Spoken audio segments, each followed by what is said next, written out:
ሰላም የቻናላችን ቤተሰቦች እንደምን አላችሁ? በያላችሁበት ሰላማችሁ ይብዛ። እንግዲህ ዛሬም እንደተለመደው ግሬድ 12 ቻፕተር 1 ሲኩዌንስ ኤንድ ሲሪስ ኤክሰርሳይዝ 1.3 ፓርት 3 አብረን የምናይ ይሆናል። እንግዲህ በዚህ በኤክሰርሳይዝ 1.3 ሁለት ጥያቄዎችን የምናይ ይሆናል። እንግዲህ የመጀመሪያው ጥያቄ ምንድነው የሚለው ጊቨን አርithmetic ሲኩዌንስ ኤ እና ቢ ላይ አንድ አርithmetic ሲኩዌንስ ተሰጥቶን ፈልጉ እየተባለን ያለ ነው። A1 A3 ኮመን ዲፈረንስ እና A6 ነው ማለት ነው። ስለዚህ ወደ ሶሉሽናችን በመንመጣበት ሰዓት ሶሉሽን አንድ አርithmetic ሲኩዌንስ ተሰጥቶን ለምሳሌ A ላይ ያለውን በመንሰራበት ሰዓት 3 5 7 9 11 እያለ የሚሄድ አንድ አርithmetic ሲኩዌንስ ተሰጥቶን ፈልጉ የተባለን ያለ ነው። A1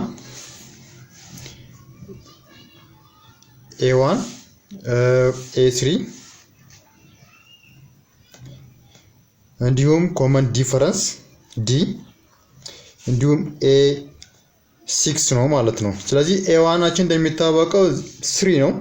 በቀላሉ A1 3 ብለን መመለስ እንችላለን። ዘ ፈርስት ተርም ማለት ነው።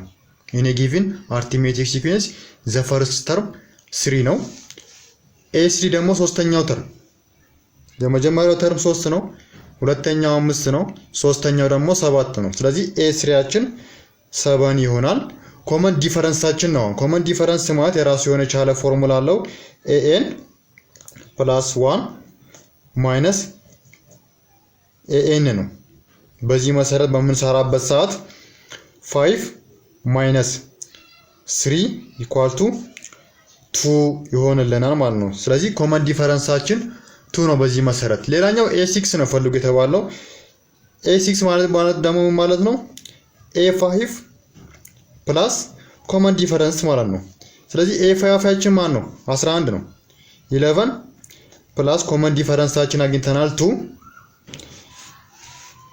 በመጨረሻ X6 አችን 13 ይሆናል ማለት ነው። በዚህ መሰረት በቀላሉ የመጀመሪያውን ጥያቄ መስራት እንችላለን ማለት ነው። ልክ እንደዛው ቢ ላይ ያለውንም እንስራ።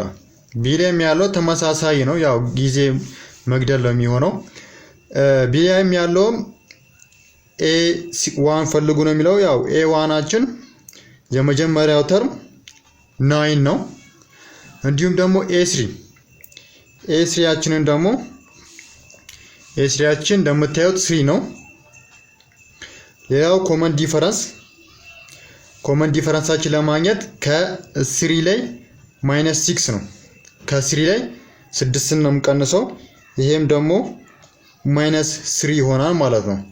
እያያችሁት ከሆነ አርithmetic ሲኩዌንሳችን የተሰጠን 9 ብሎ 6 ነው የሚለው፣ ከዛን 3 ይላል፣ ከዛን 0፣ ከዛን -3።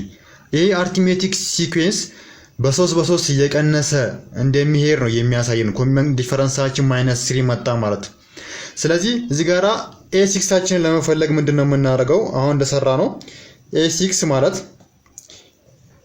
A5 ፕላስ ኮመን ዲፈረንስ ይሆናል ማለት ነው። ስለዚህ A6 እንፈልጋለን። A6 ማለት A5 ፕላስ ኮመን ዲፈረንስ ይሆናል ማለት ነው። A5 ፕላስ ኮመን ዲፈረንስ ይሆናል። ስለዚህ A5 አችን -3 ነው። ኮመን ዲፈረንሳችን ደግሞ -3 ነው። -3 ፕላስ -3 -6 ይሆናል ማለት ነው። በቀላሉ እንደዚህ አድርገን መስራት እንችላለን። የሁለተኛው ጥያቄ ደግሞ ምንድነው የሚለው ጊቭን፣ እኔ ጊቭን አውጥቼ በጊቭን እና በሪኳየር ያረኩ ነው እየሰራውኝ ያለሁት። ጊቭን A1 እና ኮመን ዲፈረንስ 5 ተሰጥቶን ፈልጉ የተባለው A2 A3 A4 እና A5 ነው ማለት ነው። ስለዚህ A2 ማለት ምን ማለት ነው የሚለውን እንይ። A2 ማለት A1 ፕላስ ኮመን ዲፈረንስ ነው። እንዲሁም ደግሞ A3 ማለት A2 ፕላስ ኮመን ዲፈረንስ ነው። A4 ማለት A3 ፕላስ ኮመን ዲፈረንስ ይሆናል። እንዲሁም ደግሞ የመጨረሻው A5 A4 ፕላስ ኮመን ዲፈረንስ ይሆናል ማለት ነው። ስለዚህ A2 ለማግኘት በቀላሉ A1 ተሰጥቶኛል። A1 1 ነው። ኮመን ዲፈረንስ 5 ነው። ስለዚህ A2 ማለት A1 ፕላስ ኮመን ዲፈረንስ ይሆናል ማለት ነው። A1 ስንት ነው? 1 ፕላስ 5 A2 is equal to 6 ይሆናል ማለት ነው። ሌላኛው ደግሞ A3 ነው። A3 ማለት ምን ማለት ነው?